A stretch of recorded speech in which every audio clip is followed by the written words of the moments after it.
मैं पिछले दिनों एक कार्यक्रम में गया, एक धर्म का कार्यक्रम था बापू। मुझे बहुत कहा गया आप धर्म पे कविताएं सुनाइए। मैंने नहीं सुनाई साहब, मैंने नहीं, कोई दिक्कत नहीं, मैंने कतई नहीं सुनाई। इसलिए नहीं सुनाई कि मैंने सिर्फ एक वाक्य कहा कि मैं धर्म पर कविता इसलिए नहीं करता क्योंकि कविता मेरा धर्म है। तब सुनाता हूं।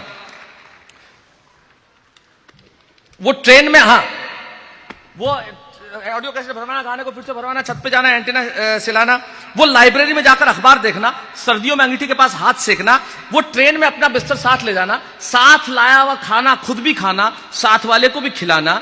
उस जमाने को याद कीजिए साहब, हम खाना लेके जाते थे, थोड़ी देर में पूरा एक डब्बा परिवार हो जाता था। आज जगह जगह लिखा था अनजान आदमी के हाथ से न खाएं, जहर हो सकता है। मेरे साथ बैठने वाला परिवार होता था, आज साथ बैठने वाला अपराधी हो गया। तब मैं कहता हूं हमने क्या क्या बदल दिया। ट्रेन में लाया हुआ खाना साथ में खाना, खुद भी खाना, साथ वाले को भी खिलाना, वो एक ही कमरे में 7 भाई बहनों का रहना, वो एरोप्लेन को हवाई जहाज कहना। अगली पंक्ति बापू मैं क्षमा चाहते हुए कहना चाहता हूं क्योंकि मैं आपकी उपस्थिति में कह रहा हूं। पंक्ति थोड़ी ऐसी वैसी है लेकिन सत्य है, क्योंकि हम हिंदुस्तानी इतने पाखंडी है कि हम सबने ये किया है लेकिन स्वीकार नहीं करते बापू। तब मैं कहना चाहता हूं, आपसे क्षमा मांगते हुए कहता हूं, आपकी उपस्थिति में कहना चाहता हूं। और कवि सम्मेलन में तो मैं क्षमा नहीं मांगता, सत्य है, लेकिन आपकी पावन उपस्थिति है इसलिए क्षमा चाहता हूं। क्योंकि पंक्ति थोड़ी ऐसी वैसी मतलब खराब नहीं है लेकिन सत्य है। सत्य खराब भी होता है, सत्य खराब ही होता है और सत्य अक्सर खराब होता है। वो ट्रेन में लाया हुआ बिस्तर साथ में लाना, साथ लाया पराठा अचार खुद भी खाना, साथ वाले को भी खिलाना, वो ट्यूशन पर पास वाली लड़की का जानबूझकर पांव से छूना। मैंने इसलिए कहा मोनोज साहब कि ये पंक्ति में जहां भी कहता हूं एकदम खामोशी छा जाती है, क्योंकि हर आदमी ये जताने की कोशिश करता है कि उसने ऐसा नहीं किया। हम इतने पाखंडी है बापू, जो भी ये कह रहा है कि उसने ऐसा नहीं किया या तो झूठ बोल रहा है या बीमार है। और आप अपनी अपनी पत्नियों पे तो बिल्कुल प्रभाव जमाने की कोशिश मत करो, क्योंकि ट्यूशन पे वो भी गई हैं।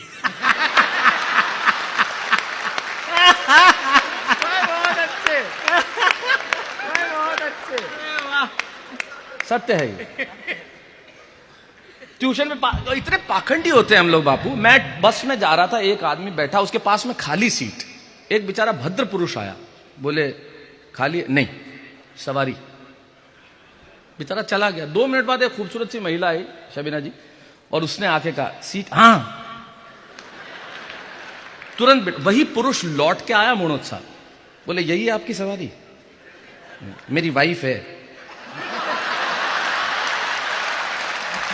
क्या पाखंड है। मैंने कहा था चला जा साला, सीट दे देगा। ये पाखंड है हमारा। वो ट्यूशन पे पास वाली लड़की का जानबूझकर पांव से छूना, वो अपनी साइकिल उसकी खूबसूरत लूना, अपनी साइकिल उसकी खूबसूरत लूना। मैं यकीन मानिए, मेरा पहला वाहन मैंने लूना लिया था। आज मैं चाहे मर्सिडीज चलाता हूं, चाहे ऑडी चलाता हूं, सबसे कहता हूं साहब मैं उसके अंदर बैठ के भी लूना ही चलाता हूं। मैं वहां से बाहर आ ही नहीं पाया।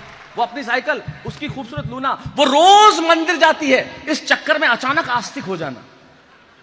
वाह वाह वाह। वो रोज मंदिर जाती है, इस चक्कर में अचानक आस्तिक हो जाना। वो हर चीज खरीद के पहले स्वास्तिक बनाना। वो शादियों में जाने पर वो बिना किसी सामान के घर घर खेलना। वो शादियों में जाने पर 5-5 कोल्ड ड्रिंक उंडेलना। वहीं मिलता था शादियों में, जहां कोल्ड ड्रिंक की टेबल वहां अपन ये देना।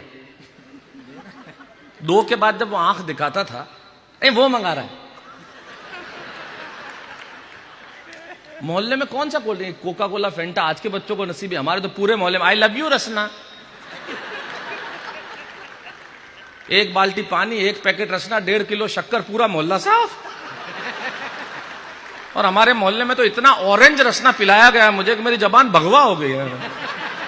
लोग कहने लगे इसका जबान सांप्रदायिक है। वाह वाह वाह वाह वाह। राजनीति इस तरह से भी बात की जा सकती है, कुछ और करने की आवश्यकता नहीं है। बहुत अच्छी बात। क्या बात है। वो शादियों में जाने पर 5-5 कोल्ड ड्रिंक उड़ेलना, वो रात में दादाजी के पांव दबाना। और अगली पंक्ति मैंने की है, मुझे नहीं मालूम, मैं मुंबई में रहता हूं, आप लोग भी अपने अपने शहरों में रहते हैं, मैं गाँव में पला बढ़ा, इसलिए अगली पंक्ति का सुख मुझे पता है वो क्या होता है। सुरेंद्र दुबे जी तुमने भी किया होगा, तुम भी गाँव में रहे हो। वो और विष्णु तो आज भी सिकंदराबाद में रहता है अपनी धरती पे, ये भी गाँव से निकला। तमाम लोग, ये शहर से आया बस, उज्जैन से। नहीं, वो तो हमारा सबसे प्राचीन शहर है, इसलिए वो रात को दादाजी के पांव दबाना, आधी रात को उठकर भौंकते हुए कुत्तों को भगाना। शादरा में। ये मैंने बहुत किया बापू। घर वालों ने मुझे इसी काम के लिए रखा गया था।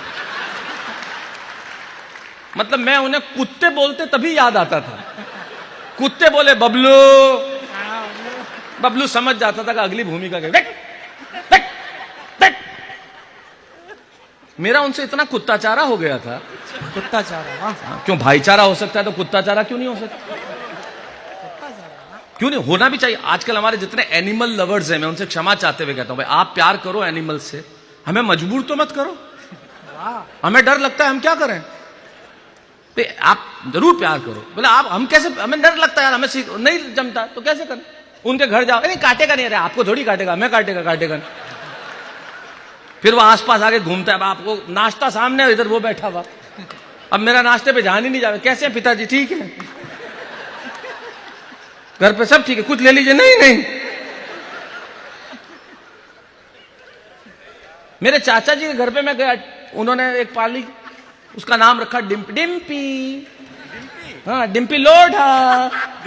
हाँ, देखो भैया आए हैं। अरे यार ये कुछ, मैं तो बड़ा ही भगाते हुआ था। हम एक दूसरे की भाषा समझने लगे थे। We use to understand each others language and feelings. मैं आता तो वो समझ जाते, वो आता तो मैं समझ जाते। बापू एक मोहल्ले में मुझे अंग्रेजी बोलने वाले मिले कुत्ते। हाँ, वो हमारे अंग्रेजी के प्रोफेसर थे, उनके पाले हुए थे आसपास के। तो पहला आया, मुझे देख के बोला हु कौन। दूसरा हाउ, कैसे? तीसरा वाह, क्यों? चौथा बोला शैलेश लोढ़ा है, अपने घर जा रहा है। सब मिलके बोले ओ।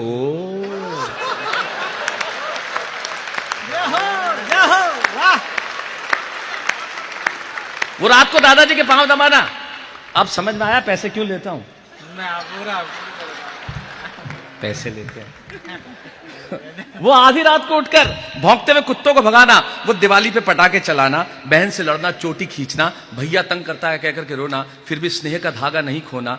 जिंदगी में होता क्या था वो कॉमर्स और वो मम्मी का सर्दियों में स्वेटर बुनना।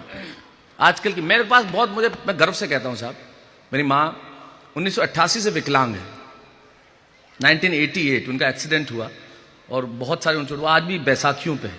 आज तक 2017 मैं कहता हूं कि मेरे पिताजी ने अगर मुझे पीटा तो बहुत अच्छा किया, अगर उन्होंने वो नहीं किया होता तो मैं आज यहां नहीं होता।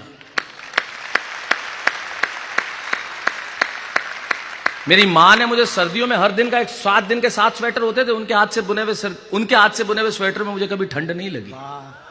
मुझे कभी ठंड में, आज भी होंगे शैलेश लोढ़ा कितने ही बड़े स्टार, कार्यक्रम खत्म हो, मैं दुनिया में कहीं भी हूं, मेरा पहला फोन उनको होता है।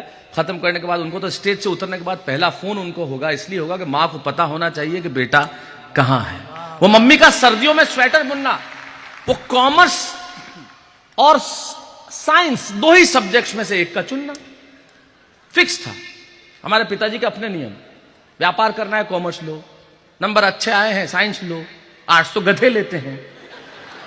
खुद ही मैंने कहा आपके क्या सब्जेक्ट्स थे? 2 झापट पड़ी। मैं समझ गया उनके पास आर्ट्स थी।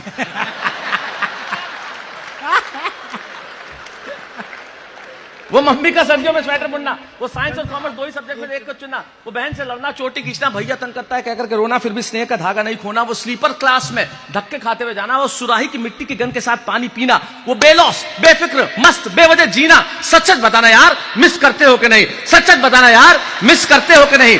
और ये कविता मैंने सिर्फ इसलिए सुनाई कि अभी भी वक्त बाकी है मेरे भाई। कब तक वक्त और अपने हाथों मजबूर रहोगे? मिलो पुराने दोस्तों से, कहो ना यार मिलें, भूल जाओ ये शिकवे गिले, जी लो जिंदगी को एक बार फिर से जी लो, जीवन का ये अमृत फिर से पी लो, ताकि तुम्हारा अतीत तुम्हारे वर्तमान से ये न कहे कि टुकड़ा टुकड़ा किरचते हो कि नहीं, और मुझे तुमसे ये ना पूछना पड़े सच सच बताना यार, मिस करते हो कि नहीं।